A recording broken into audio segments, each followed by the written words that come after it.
जैसे हर सिक्के के दो पहलू होते हैं, सेम हर व्यक्ति के दो चेहरे होते हैं। पहला जो कि वो खुद आपके सामने अपने शब्दों से पेश करते हैं और दूसरा जो कि वो आपसे छुपाते हैं, which can be really dark. मगर हम उनके बॉडी लैंग्वेज को एनालाइज करके ये जान सकते हैं कि उनका कथन सच है या नहीं। हम इंसानों का हाथ हमारा सबसे खास बॉडी पार्ट है और ये इसीलिए इतना खास है क्योंकि हर एक ह्यूमन की हथेलियां और उसके ब्रेन का कोऑर्डिनेशन बाकी बॉडी पार्ट्स के मुकाबले बहुत गुना अच्छा और स्ट्रांग होता है।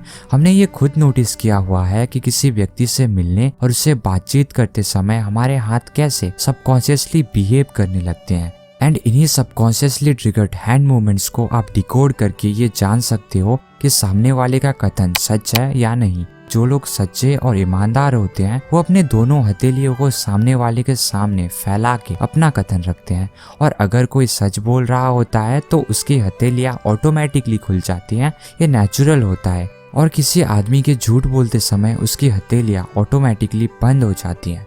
आपने ये नोटिस किया होगा, जब छोटे बच्चे कुछ छिपा या झूठ बोल रहे होते हैं तब वो अपनी हथेलियों को पीठ के पीछे कर लेते हैं, और जब कोई बड़ा आदमी झूठ बोल रहा होता है तब वो अपने हथेलियों को अपनी जेब में छुपा लेता है या वो अपने हाथ को बंद कर लेता है। मगर कोई भी ये सब जानबूझकर नहीं कर रहा होता। हम इन सब गतिविधियों से सामने वाले को इजीली एनालाइज कर सकते हैं। एंड इन केस ऑफ कोई महिला जब किसी से कुछ छुपा रही होती है तब वो उस टॉपिक से बचने की कोशिश करती है या एक समय पर बहुत सारे काम करते हुए बातों को कुछ अलग ही दिशा में ले जाती है।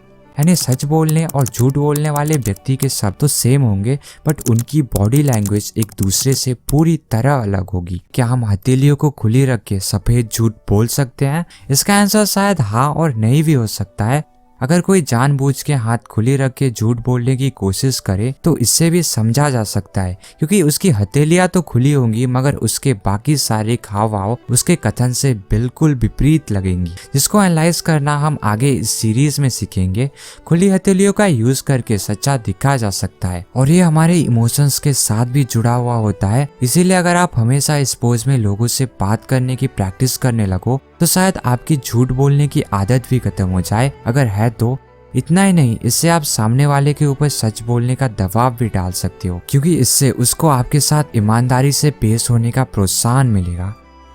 इसका यूज ज्यादातर पॉलिटिशियंस करते हैं जिससे कि वो जनता को ये विश्वास दिला पाए कि वो सच्चे हैं। अगर हम किसी से मिलते हैं तो नेचुरली सबसे पहले हम उससे हाथ मिलाते हैं, और कुछ वक्त के पहले के लोग जब एक दूसरे से मिलते थे तो अपने बाहों को खोल के एक दूसरे का अभिवादन करते थे कि उनके पास कोई हथियार नहीं है। रोमन टाइम्स के लोग अपने बाहों में हथियार छुपाते थे, इसीलिए जब भी रोमन्स मिलते थे तो वो एक दूसरे के बाहों के नीचे के हिस्से को कस के थाम के एक दूसरे का अभिवादन करते थे कि उनके पास कोई हथियार नहीं है।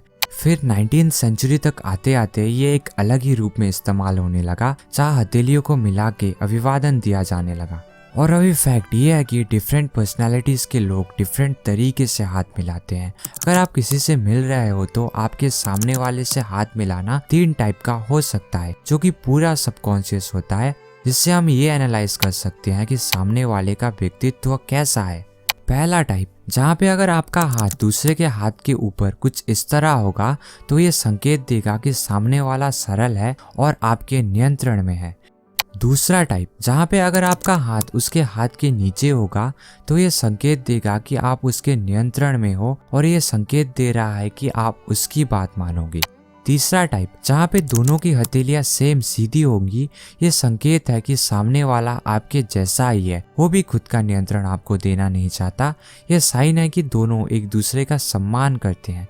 आई थिंक ये तरीके अपनी अपनी जगह सही है, क्योंकि अगर किसी के पास वो पोजीशन और पावर है तो वो अपने सबऑर्डिनेट के साथ नियंत्रण लेने जैसा हाथ मिला सकता है। And vice versa for second type. Third type का हैंडशेक अच्छे दोस्तों में पाया जाता है।